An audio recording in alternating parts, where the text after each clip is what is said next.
To quote from a famous movie, I've seen this moment in my dreams because I come from a traditional Palakkad Iyer Brahmin family, and most Brahmin kids, the first 3 or 4 words that they learn in their vocabulary is IIT, IIM, MBA or MS, and USA.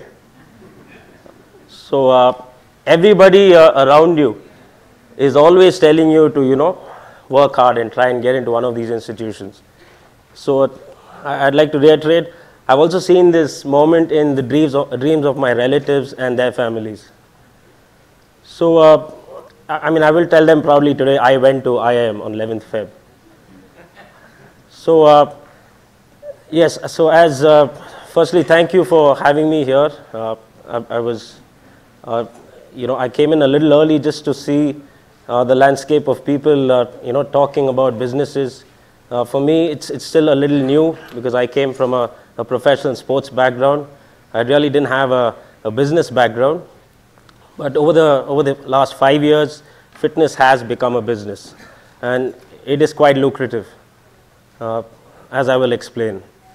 Now, I spent a good 13 years playing sport, and I needed to take a call on laying a foundation for the future. And that's when I transitioned into starting a business, which was in a similar field. I was always known to push my teammates into training harder, training longer, and the transition for me was quite easy into coaching. I did coach the Ranji Trophy teams of Karnataka, Baroda, and I also assisted the IPL teams during the IPL in training. But I needed to scale this up. Yes, I was one independent coach, but I wanted to offer this as a service to normal folks. It's a bit like Formula One technology. I'm sure everybody has heard of Formula One. It's probably the elite form of automobile technology, and that trickles down to road cars. It's similar to training athletes. You're training athletes for high performance, to win Olympic medals, to win world championships. But the same kind of training could be implemented with normal people, normal non-athletes, or athletes or people who aren't aspiring to compete and win medals. Now, that was in itself the biggest challenge because I was up against traditional gyms and fitness facilities wherein people drove for 1 or 1.5 hours to walk for half an hour on a treadmill. So that was something that I was up against because everybody was new to this form of exercise. I know it looks very, very intimidating, but we have grandmothers who are 65, 70 years old doing that. Maybe not the same weight, maybe not the same hairdos, but they do the same thing at a much lesser intensity. That's when I figured that, people can do this, the same type of training, but not at the same intensity level. So imagine Usain Bolt is expected to run the 100-meter dash in about 11 seconds when he's training. Now, you can still derive the same benefits from running that 100 meters, but you're not expected to run it in 11 seconds because you aren't competing in the Olympics. And that is the message that I wanted to put across to people. It was very, very hard. It was very, very hard. I still remember the first day of the business formally. I invited a horde of friends to come and try this out. And we had 5 coaches, staring at the front door. It was 5 o'clock. The session was at 5:30. We kept it really nice and neat. And at 5:29, we had just one person walk in. It was very, very demotivating. And it took at least 3 months for us to get to a batch of around 20 people. And what helped in those 3 to 4 months was, again, my sports career. I remember having a conversation with my now present wife, and future wife. Poor choice of words. Poor choice of words. But I remember her, talking to me about, sports and is there a future. And I kept telling her that whatever I've done over the last 12 years is going to hold me in good stead. Because as sportsmen, we train 6 to 8 hours every day. You look at someone like Virat Kohli, everything is so fancy, but behind the scenes, he is training for 8 to 10 hours. His work ethic is excellent. He doesn't miss a single training session. And what's not guaranteed for a sportsman is that people work 8 to 10 hours, their normal work shift, 8 to 10 hours. I know some of you will do 12, 14, 15. Startups guys do maybe 48 hours and 24 hours.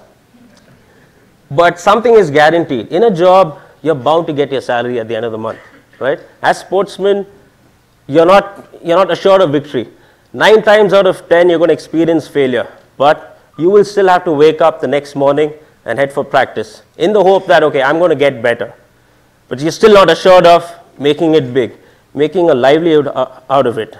So the first 3-4 months was tough, but then that experience really helped me to try and look for solutions for existing problems. I still remember 6 months after starting the business, my wife still wasn't fully involved in the business. She just delivered my son, and she happened to come into the room where I was trying to motivate my coaches, and I happened to say, again, poor choice of words, I happened to say, I can do this for free, right? And that's when she pulled me by the ear and told me, you're not going to do this for free. It is a business, and if you do it for free, people will not see value in it.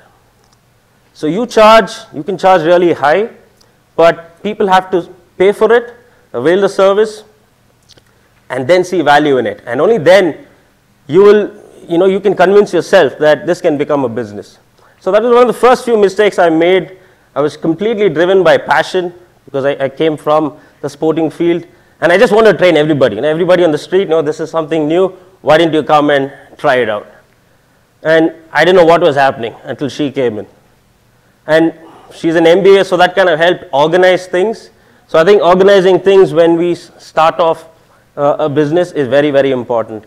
One of Guy Kawasaki's books says that you gather a group of men and make a business plan, and then ask a woman if it's going to work. Right? So I kind of followed that, and I think to an extent that passion has taken us this far. We have 8 facilities now, and we still have the same objective, to make people really fit. The money is the byproduct. The business, the scaling up and all of that is the byproduct. We've tried to keep our focus in trying to get people fit, improve their quality of life. And what has happened is 8 facilities. And we are looking at, we're not funded. Everything has come from the support that we've received from our clients. So everything has been reinvested. We are still not funded. Now that is one side of the story. I had actually prepared something else to speak about today, but I think I'm going to deviate a little now because of what I heard over the past 4 or 5 hours. The use of technology. And what I figured out is that over the last 5 years, all the people who have come to me and trained in all of our facilities start regressing. They don't use as much technology as they did 5 years back. It's simply because as a human race, we wanted, if you look at most of the businesses and companies today around the world, they're conspiring to make things easy for us, make all our tasks easy. So we have multiple apps, buying vegetables for us, buying groceries for us, doing all of our daily tasks, which initially started to make things easy for us, simply so that we could have other pursuits. So this use of technology is slowly becoming, notice that there are abs in it, AB, abuse of technology. We have phone companies today not wanting us to move our fingers, 1 foot to press the unlock button. Okay, it wants us to recognize. Now, maybe that is abuse, right? There are certain applications for it, but I think there are some ways in which technology is abused. And my goal has always been to ensure that we only use technology. So along with physical training, we're also trying to change human behavior. Because what happens is the more you start using technology, it dulls the 4 basic human instincts that we have. Starting off with food. We do this very well, eat. Do we do some of the others? This should ideally come here. Anyone remember or can recollect shopping with your grandparents or your parents in the open markets. I used to shop with my granddad, and it used to take us 3 hours to just buy maybe 6 or 7 types of vegetables. We can achieve the same today within 2 minutes, and we have someone deliver it to us. But what he used to do is do all of this. Firstly, recognize the food. Today, 95% of what we eat is not food, because anything that is food does not have a food label, does not have an advertisement, right? Do you see ads for watermelons on TV, or oranges on TV, or cabbage, cauliflower? You see it on the paper? No, because it is food. And anything which is marketed as food is not food. Simply because if the food is not nutritious enough, you need to spend money to advertise it. Yeah? So firstly, you need to recognize what is food, and then recognize where to procure it from. There are 2 places in which you can procure it: open markets and supermarkets.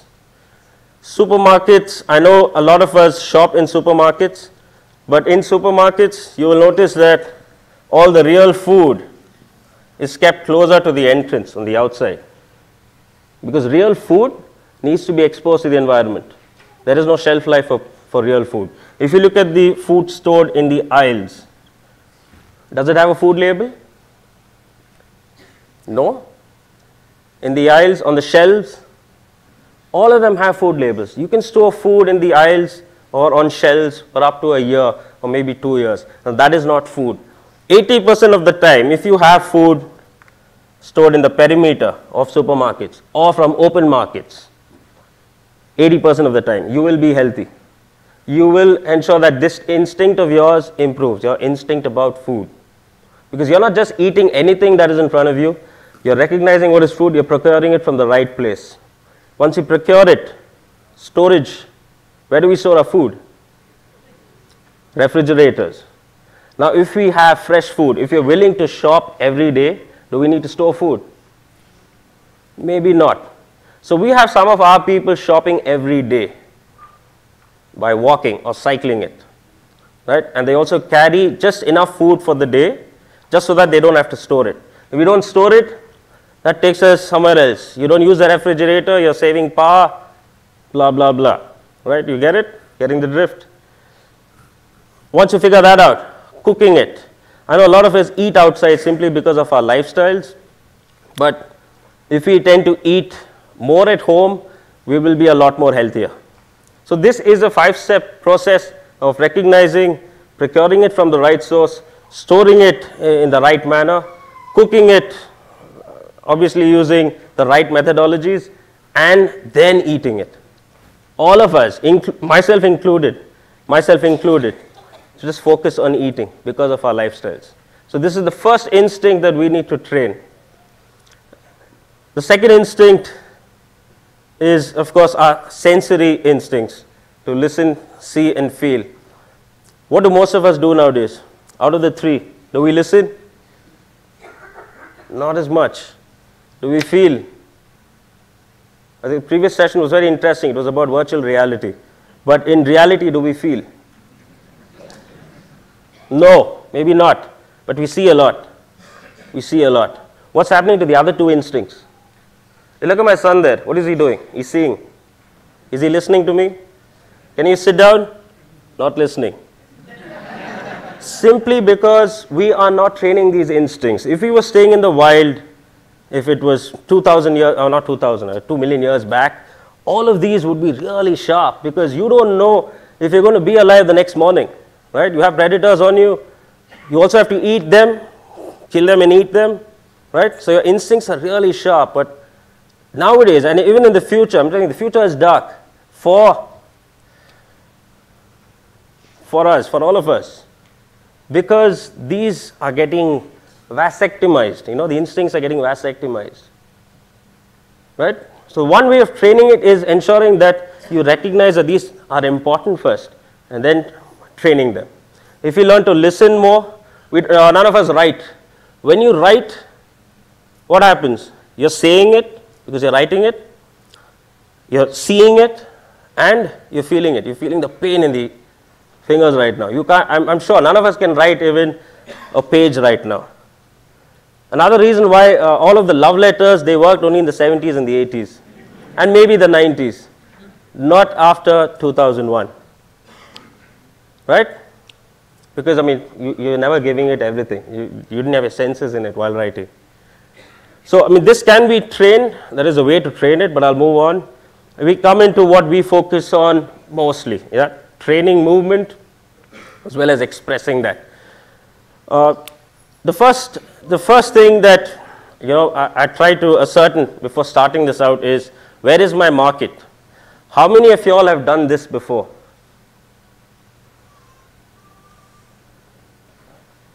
Yeah? So here's my market. What's our population? 1.5 billion. It is a massive market. And everybody maybe not necessarily needs this. Can someone tell me what this is? Have you guys seen the Olympics? You've seen the snatch, clean and jerk? It's the safest way or the fastest way or the most effective way to lift the weight off the ground. Come here, Dhruva. So, you're just not listening. Come here. Okay. Listen. So the clean and jerk in the Olympics, yeah, watch. My granddad used to do this when he was a little smaller. Okay? This is the snatch. Got that? That's the exact same thing that we do. Clean and jerk. Maybe as my granddad was maybe a little older, he would do this to us. That's the clean. That's the jerk. Yeah? More love, snatch. Got it? These movements are these movements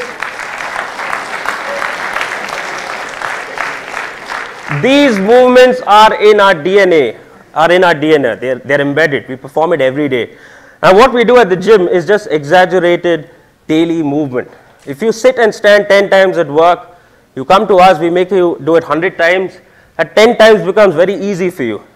Get it? Exaggerated daily living. And that's what exercise is. Yeah? Any questions? Nope? Okay. I'd like to end it there. Please check us out. You can come and train.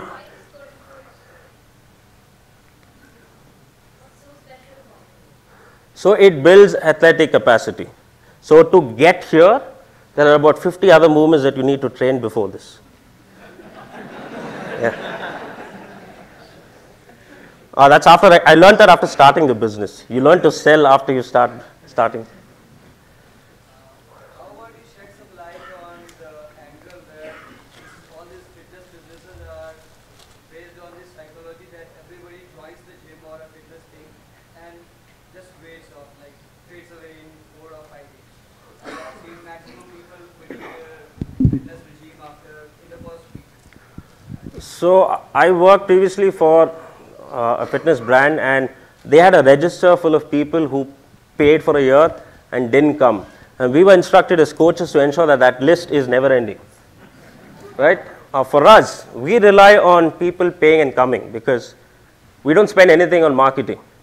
So we rely on people coming and training, getting the results, and then getting people of their own. So that builds the community. And I think it has to do with the culture that is there in that particular gym. So it's not a commercial gym, it's more like a training community where you know who you're training with.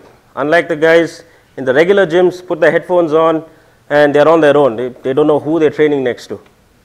Right? In my case, I happened to be training a very eminent personality, and I actually told him, go get that dumbbell. Whereas in a regular gym, अरे उधर dumbbell लेके आओ, towel लेके आओ, पानी लेके आओ, like get bottles. Please go. And we had even, I wouldn't like to name, but a very famous cricketer, and he came to the gym and he was looking at people like, why aren't these guys coming to take my autograph? Right? He was craving for it. But then what happens is once you set a culture, not only internally in the organization amongst employees, but also among the clients in our setup, in our environment, the training environment, I think that can really do you a lot of good.